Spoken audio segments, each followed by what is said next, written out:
Somebody sees you on that camera, what do you hope they see?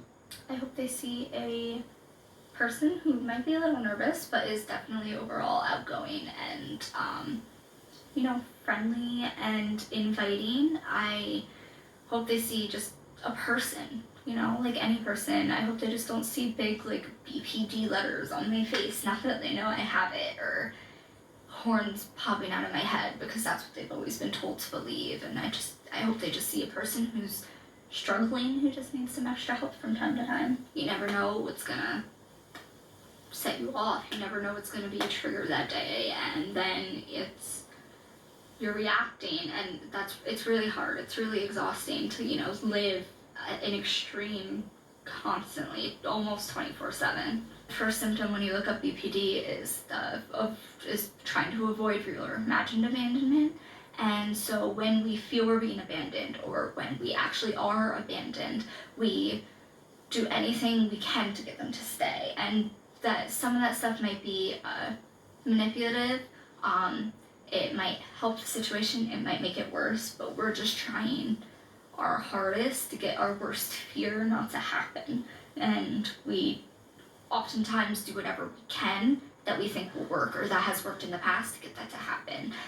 It's not that we're manipulating people to get, money or a free car or something. We just are so afraid of people leaving us that when it does happen, we do everything we can to stop it. Should people be afraid of you?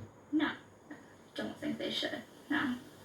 Why do you think some people are when they hear the diagnosis BPD? I think because there's such a misconception, such a stereotype about people with BPD. They just were classed as very abusive people, very manipulative people, and it's not that we are manipulative, it's not that we're abusive, it's just that we experience emotions so strongly. It's like imagining the worst anger and the most upset you've ever been, and whenever we get angry or upset, it's the most we've ever felt, and so we act accordingly the only way we know how. And sometimes that does cause us to do what a lot of people would say is abusive behavior, but I don't think it's anything intentional. It's just the only way we can get the emotions out. To be honest, in my experience, I would rather never love anybody or have anybody love me than be abandoned. Why? Abandonment hurts so much. It's probably the worst feeling ever in the world. It unleashes all of those core values that we have, that, okay, we're no good, we're unlovable, nobody could love us, we're worthless, and it's not fun to feel those emotions. So definitely would rather never have to feel those emotions than always be on edge that I'm going to feel them and somebody's going to leave me. When I love hard. They're like the best person in the world. Like, you could never love anybody as much as them. They're wonderful, they're amazing.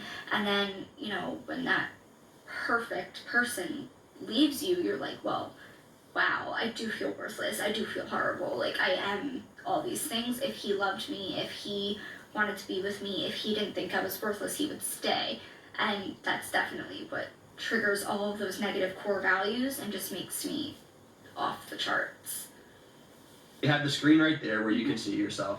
When you look at yourself, what do you think? I have to answer that honestly. I think I am ugly and washed out and tired looking. If I was answering that right now, if I had to tell you how I felt about myself right now looking at myself, that's how I feel. What would be the appropriate way for me to respond to that? There's no real appropriate way to respond to that. I would say to compliment me, but then, I feel like people watching this would be like, oh, see, she's manipulating him for a compliment, and I'm like, no. But then if you're like, I know why I'd feel ugly too. I'd be like, what do you mean, am I that ugly? So there's no real way to respond to that right now. You're aware that there's a stigma attached to BPD, that people with it are manipulative. Mm-hmm. So you're scared that everything you're going to do is perceived as manipulation? Exactly. Do you understand why others may see your actions as manipulative or abusive? I definitely can see why they would see that. I try to explain that it's not. It's just that when I am experiencing that emotion, the only things I know how to do to get that emotion to go away or to act out and I'm not intentionally trying to hurt the people in my life. I'm not intentionally trying to get my way. It's nothing intentional. It's just that I'm doing anything I can do to make myself feel better in the moment because I'm experiencing a 100 of that emotion. At what point do you realize that maybe, or do you even ever realize that maybe you were being a bit too extreme?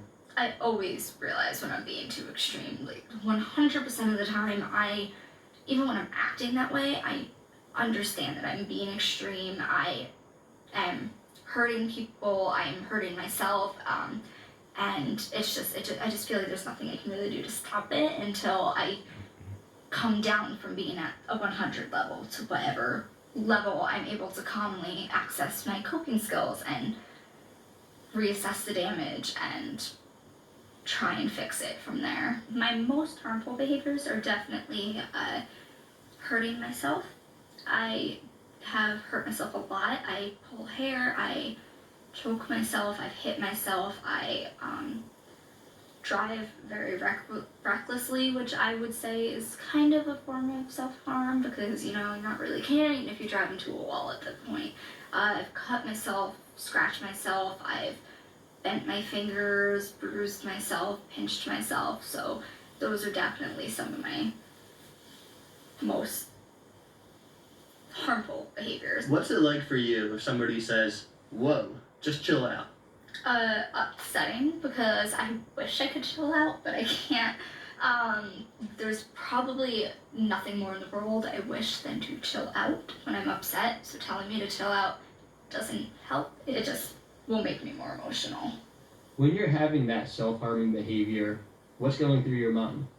I hate myself. I want this pain to go away. I don't know if anybody else with BPD experiences this, but for me, when I'm feeling those negative emotions so extremely, it feels like it's like on my skin. Like I feel like if I just, if I hurt myself or if I like rip my skin open, then it'll go away. Like it'll release that negative emotion. When somebody gets to know you, what will they see? They'll see my bad side. They'll see my negative emotions, but they'll also see that I'm fun. I like to go out. I like to have fun. I'm outgoing. I talk to pretty much anybody, anytime about anything. I always out and about. I'm always, ready to go out and do something. So they'll definitely see that side. Loving. I would do anything for anybody, any time of the day. So they'd see that, but they'd also see the negative stuff too. For somebody who sees you at your most vulnerable, what would you want them to know? I don't want to be how I am right now. It's nothing intentional. I just need that helping hand that I never had growing up. I just need somebody there that's like, okay, well, let's help you figure out how we can cope with the situation. Let's help you figure out how we can get you from being this vulnerable to a little less, even if it's just a tiny little amount. Let's try and figure out how to help you. For those times when you're not in control, what should I do? I try to ground me, I would say. Validation is just the number one thing. Be a human being. Just, love people, be kind to them, validate their emotions rather than shutting emotions down and telling people what they feel is wrong, because nothing you ever feel is wrong. Like, no emotion is wrong. You feel that way for a reason, and it's important to understand that reason and try to help the person cope with how they feel with that reason. What is the difference between validating your emotions and feeding into your behavior? The difference, you can tell me this, I really don't know how to answer that, because to me it's just so simple. You can tell me like, hey, this behavior is unacceptable. I can totally understand why you want to act that way, why you feel that way. I totally understand, why you'd be upset. I would feel upset too. I know why you feel this way. However, hurting yourself is not okay. I know you want to, I know it makes you feel better, but it's just not how you're gonna cope. Let's figure out another way to help you. Best thing to do is really just to validate, no matter how out of control I am, be like, oh yeah, I totally would want to go and jump off a bridge right now too if I felt that way. And that majority of the time is able to make me go, okay, like what I'm feeling is real, what I'm feeling is valid. other people have felt this way. I think I'm gonna be okay. And it starts to bring me down from like a 100 to a 90. So I'm at least not at a 100 anymore, I'm at 90. So it's easier for me to access my coping skills when I get there. Do you fear the reaction others will have when you share you're diagnosed with BPD? 100%. I'm always afraid to tell people. I would say the most difficult thing is definitely the stigma against it, because even healthcare professionals discriminate against us, I guess would be the best word to use. I have had doctors that refuse to see me because they found out I was diagnosed with it. I've had doctors refuse to do health examinations on me because they know I was diagnosed with it. I've had a psychiatrist hang up on me before because I tried to make an appointment and he asked what for, and I said my therapist diagnosed me with this, and he hung up on me and said he's not taking appointments. So I would honestly say that is definitely the most difficult aspect, because people are immediately afraid of you. So a lot of the time they don't want to be friends with you or don't want to be in your life, or a job doesn't want to hire you. So definitely the stigma against it is the most difficult thing about being diagnosed with it. I get kind of scared when I tell people, because I know usually people's reaction to that is, oh, let me stay away, like run as far as you can, this isn't a healthy person to be around. I really hope that they're more understanding, they want to ask questions, or they are proud of me of how far I've come, that kind of thing. Are you the person you are at your best moment, at your worst moment, or are you someone in the middle? I would say I am the person I am at my best moment, when I am doing really well in life, when there aren't many, things going on, when I'm happy, when I'm mellow, when I'm content.